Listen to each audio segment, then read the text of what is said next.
Assets को liabilities से पहले खरीदें। और ये ध्यान रखें कि एसेट्स से हमें ज्यादा पैसा आना चाहिए और लायबिलिटीज से हमारी जेब से कम पैसे जाने चाहिए। और अगर आसान करें तो असल में आपको इतना ही जानने की जरूरत है कि अगर आप अमीर बनना चाहते हैं तो आप जिंदगी भर एसेट खरीदते रहिए।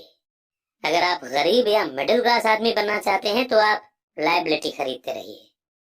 और इनके बीच को फर्क न जानने से ज्यादातर लोग जीवन भर पैसे की तंगी से परेशान रहते हैं।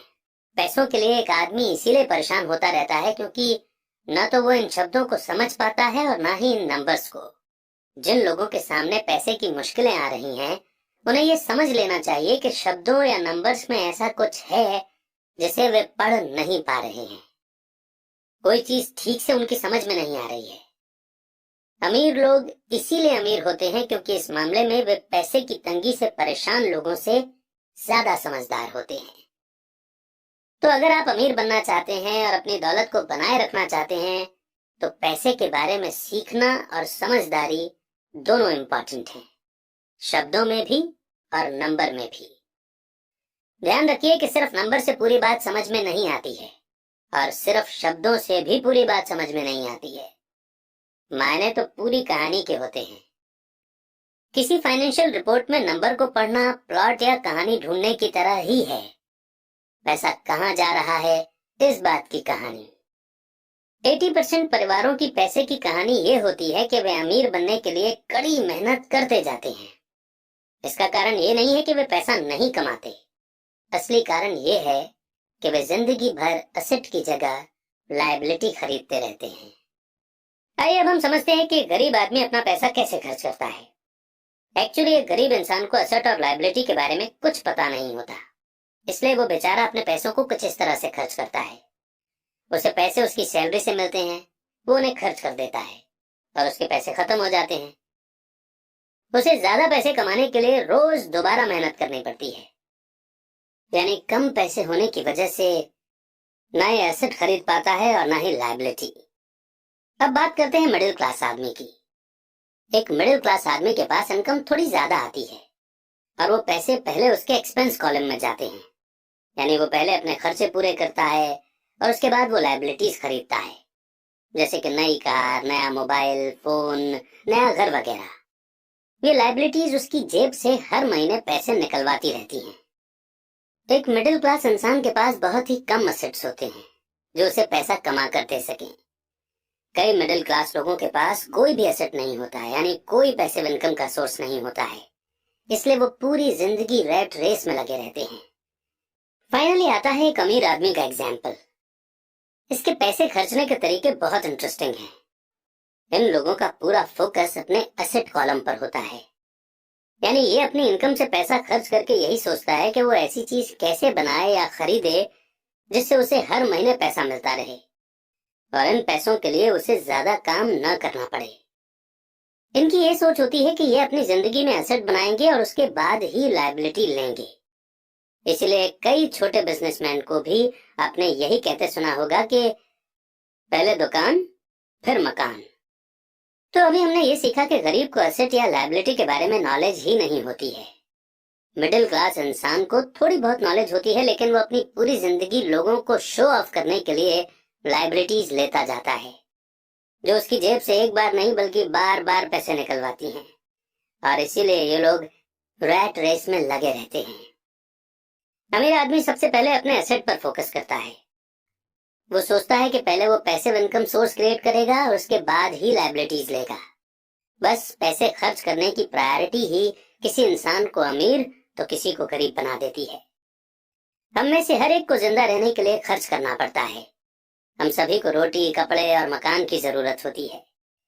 एक गरीब, मिडिल क्लास और अमीर आदमी की जिंदगी में पैसा किस तरह आता जाता है, इसे हम कैश फ्लो बोलते हैं, और कैश फ्लो पूरी कहानी बता देता है। इस कहानी में ये बताया जाता है कि वो आदमी अपने पैसे का किस तरह से इस्तेमाल करता है। एक बार पैसा हाथ में आ जाने के बाद वो उस पैसे का क्या करता है। मैंने अपनी कहानी अमेरिका के सबसे अमीर लोगों से इसीलिए शुरू की ताकि मैं ये बता सकूं कि इतने सारे लोगों की सोच में कहाँ गलती होती है। गलती ये होती है कि वे ये मानते हैं कि पैसे से सारी प्रॉब्लम हल हो जाती है। इसीलिए जब लोग मुझसे फटाफट अमीर बनने के नुस्खे पूछते हैं तो मैं कांप जाता हूँ, या ये पूछते हैं कि उन्हें कहाँ से शुरू करना चाहिए। मैं अक्सर सुनता हूँ, मैं कर्ज में हूँ इसलिए मुझे और ज्यादा पैसे कमाने चाहिए। पर यह देखने में आया है कि ज्यादा पैसे से प्रॉब्लम नहीं सुलझती। सच कहा जाए तो इससे प्रॉब्लम और ज्यादा बढ़ सकती है। पैसा हमारी इंसानी कमजोरियों को अक्सर ज्यादा उभार देता है। पैसा अक्सर हमारे ऐसे पहलू पर रोशनी डालता है जिसके बारे में हम अनजान रहते हैं। इसलिए अगर किसी आदमी को अचानक बहुत सी दौलत मिल जाए, जैसे जायदाद, सैलरी में भारी बढ़ोतरी या उसकी लॉटरी लग जाए, तो पैसा मिलने के कुछ समय बाद वो अपने पुराने हाल में पहुंच जाता है, और कई बार तो उससे भी बुरे हाल में। पैसा आपके दिमाग में चल रहे कैश फ्लो पैटर्न को दिखाता है। अगर ये पैटर्न ऐसा है कि अपनी पूरी कमाई खर्च करनी है, तो इस बात की बहुत संभावना है कि आपकी इनकम बढ़ेगी तो आपका खर्च अपने आप बढ़ जाएगा। इसलिए ये कहावत सही है कि मूर्ख और उसका पैसा जल्दी ही एक दूसरे से अलग हो जाते हैं। मैंने ये कई बार कहा है कि हम स्कूल इसलिए जाते हैं ताकि हम एकेडमिक और प्रोफेशनल काबिलियत को हासिल कर सकें। बेशक ये दोनों बहुत इंपॉर्टेंट हैं। हमारी प्रोफेशनल काबिलियत के कारण ही हम पैसा बनाना सीखते हैं। 1960 के दशक में जब मैं हाई स्कूल में था, ये माना जाता था कि अगर कोई पढ़ने लिखने में अच्छा है तो वो होनहार स्टूडेंट आगे जाकर डॉक्टर बनेगा। अक्सर उस बच्चे से ये नहीं पूछा जाता था कि क्या वो डॉक्टर बनना चाहेगा, बस ये मान लिया जाता था। इसका कारण ये था कि इसमें सबसे ज्यादा पैसा नजर आता था। आज डॉक्टरों के सामने पैसे की बहुत सी मुश्किलें हैं, जो भगवान न करे किसी और के सामने हो। इंश्योरेंस कंपनियों ने इस बिजनेस पर काबू कर रखा है, गवर्नमेंट भी दखल दे रही है और कोर्ट में मुआवजे के केस फाइल हो रहे हैं वगैरह। आज बच्चे बास्केटबॉल स्टार बनना चाहते हैं, टाइगर वुड्स की तरह गोल्फर बनना चाहते हैं, कंप्यूटर एक्सपर्ट बनना चाहते हैं, movie star, rock star, beauty queen या इन्वेस्टर बनना चाहते हैं। इसीलिए क्योंकि अब दौलत, शोहरत और इज्जत इन्हीं जगहों पर है। इसी कारण स्कूलों में बच्चों को अच्छा पढ़ने के लिए मोटिवेट करना मुश्किल हो गया है। वे जानते हैं कि प्रोफेशनल सक्सेस का एकेडमिक सक्सेस से कोई सीधा रिलेशन नहीं है जैसा कभी हुआ करता था।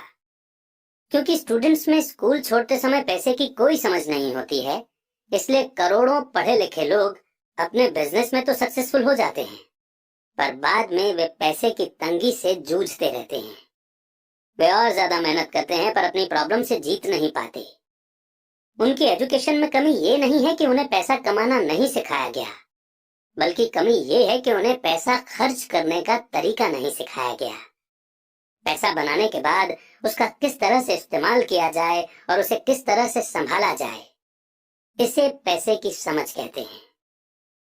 पैसा एक बार कमाने के बाद उसका क्या किया जाए, इसे अपने पास कितने लंबे समय तक रोका जाए और अपने पैसे से कड़ी मेहनत कैसे करवाई जाए। ज्यादातर लोग ये नहीं बता पाते कि उनकी पैसे की तंगी का कारण क्या है। ऐसा इसलिए होता है क्योंकि उनमें कैश फ्लो की समझ नहीं होती है। कोई आदमी बहुत पढ़ा लिखा हो सकता है, अपने बिजनेस में सक्सेसफुल हो सकता है, पर हो सकता है कि उसमें पैसे की बिल्कुल भी समझ ना हो। ऐसे लोग अक्सर जरूरत से ज्यादा कड़ी मेहनत करते हैं, क्योंकि उन्होंने कड़ी मेहनत करना तो सीखा है, पर पैसे से अपने लिए कड़ी मेहनत करवाना नहीं सीखा। ये कहानी बताती है कि पैसे का सुख भरा सपना किस तरह दुख भरे सपने में बदल जाता है। कड़ी मेहनत करने वाले लोगों की फिल्मी कहानी एक घिसे पिटे ढर्रे पर चलती है। हाल में शादीशुदा खुश बहुत पढ़े लिखे पति पत्नी साथ साथ रेंट के मकान में रहने लगते हैं।